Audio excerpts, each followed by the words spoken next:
Good morning বন্ধুরা। আজকে হলো শিবরাত্রি, মহাশিবরাত্রি। তাই আজকের আমার উপোস।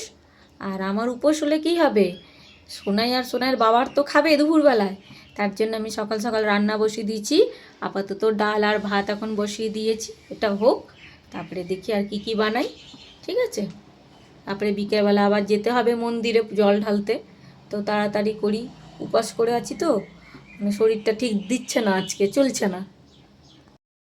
চক্রবর্তী বাবু বাজার থেকে ব্রোকলি নিয়ে এসেছে, ছোট ছোট কি সুন্দর ব্রোকলিগুলো।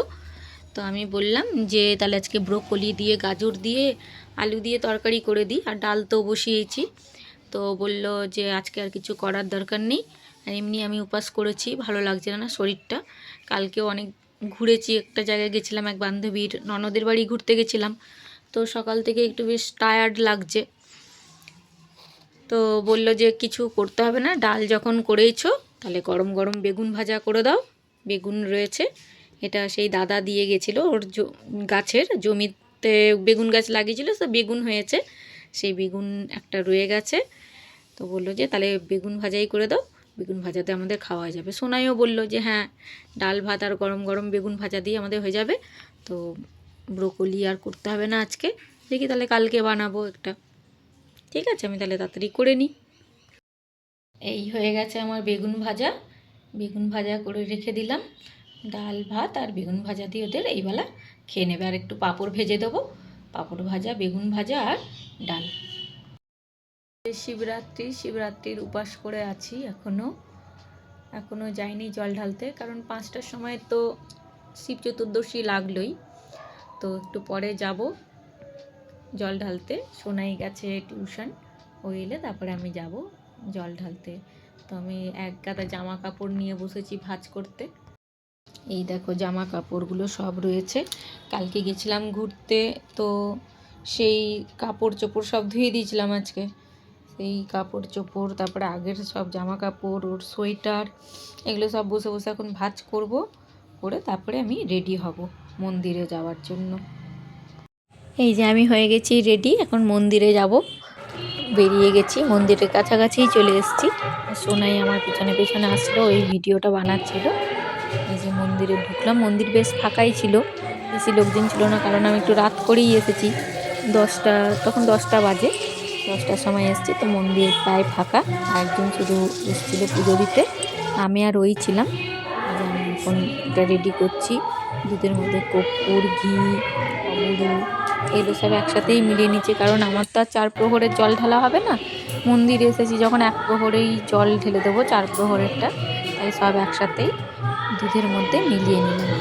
আর ঠাকুরমশাইও বসে গেছে, রেডি হয়ে গেছে পুজো দেওয়ার জন্য, পুজো দেবে বলে। তো ঠাকুরমশাই মন্ত্র পড়া শুরু করে দিয়েছে, মন্ত্র বলছে, আর আমাকে বললো যে আমি মন্ত্র বলবো, তোমরা দুধটা ঢালবে। এই করে, আর ঠাকুরমশাইকেও দিয়েছিলাম আমি পুজো দিতে। আমি ভোলেনাথের মাথায় এখন জল ঢালছি, ওম নমঃ শিবায়, ওম নমঃ শিবায় করে বলে বলে জল ঢালছিলাম। আর পাশে যারা জিনিস ছিল পুজো দিতে, বউটাও ও ঢালছিল।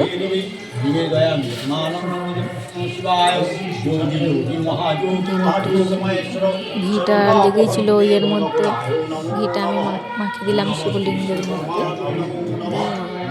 জলটা ঢেলে আমি একটু স্নান জল নিয়ে নিলাম, নাহলে স্নান জল আর পাওয়া যাবে না বলে আমি ওখান থেকে একটু স্নান জল নিয়ে নিলাম। আর ঠাকুরমশাই বেশ ভালোই পুজো করেছেন, আমাকে বললো মালাটা পরিয়ে দিতে। মালাটা পরিয়ে দেওয়ার পর আমরা আবার অঞ্জলি দিলাম, দুজন মিলেই বসে গেলাম অঞ্জলি দিতে। আর এটা আমাদের তো ভোলেনাথকে আবার ফলও দান করতে হয়, সেই ফল দিলাম। ভালোই পুজোটা করেছে, সারাদিন ধরে উপোস থেকে এত সুন্দর পুজো, ভোলেনাথের সামনে একদম ফাঁকায় ফাঁকায় পুজো দেওয়া, সত্যি খুব ভালোই হয়েছে পুজোটা আমার। সারাদিনের উপোস হলো সার্থক হয়েছে। তো এগুলো হওয়ার পর বললো অঞ্জলি দিতে, এবারে আমরা অঞ্জলি দিচ্ছি। সেই মন্ত্র বলছে, আমরা দুজন মিলে অঞ্জলি দিচ্ছিলাম। বেশ ভালোই পুজো করেছে, খুব সুন্দর পুজো করে দিয়েছে। অঞ্জলি দিচ্ছি,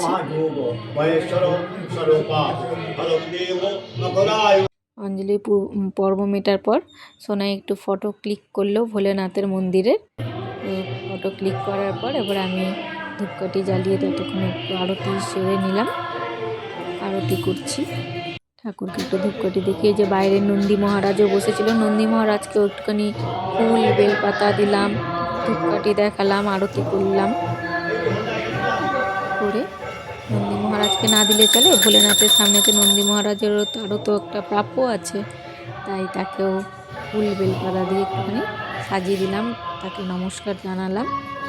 জানিয়ে আমি একটু মন্দিরটা দর্শন করে নিলাম, চারিদিকটা একটু ঘুরলাম, 3 বার ঘুরতে হয়। মন্দির ঘুরে আমরা বেরিয়ে গেলাম। পুজো দেওয়া কমপ্লিট হয়ে গেল, চলে গেলাম বাড়ি। Good night.